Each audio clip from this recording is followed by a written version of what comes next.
lokaci a dare ko kuma ma da rana, kullum ina ta shauƙi soyayya suna ta ƙauna.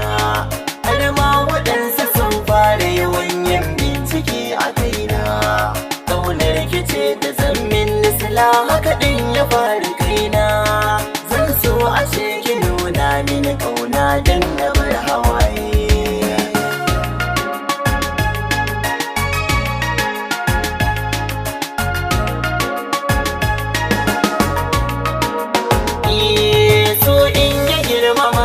Tun ba sa sai ya zama ƙauna, ni da ke mulayi tare shi ne burin da ke a raina.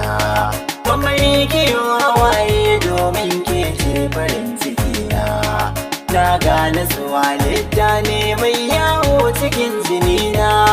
Ba zan misalta so ba komai ka faɗa kawai ka janye.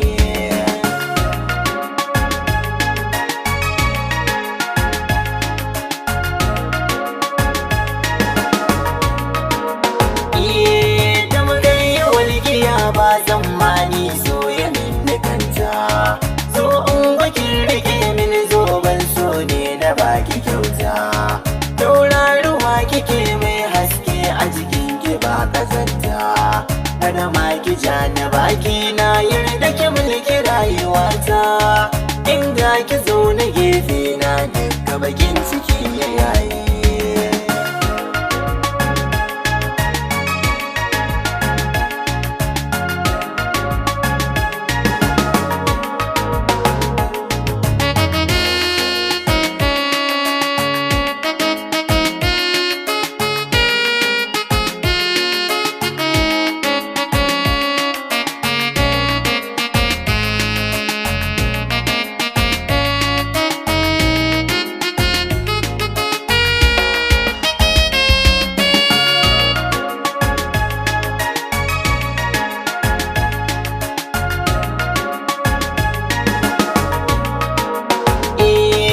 Biki na so idan ka fada shi akwai wuyar fitowa.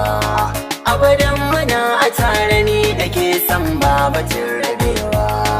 Komai ta kai yi una daidai ne ba ji kuskurewa. So ya saka ni na zama tamakar kurba da bai jiyowa. Karki silar hawaye daga ƙarshe ido na ya siyaye.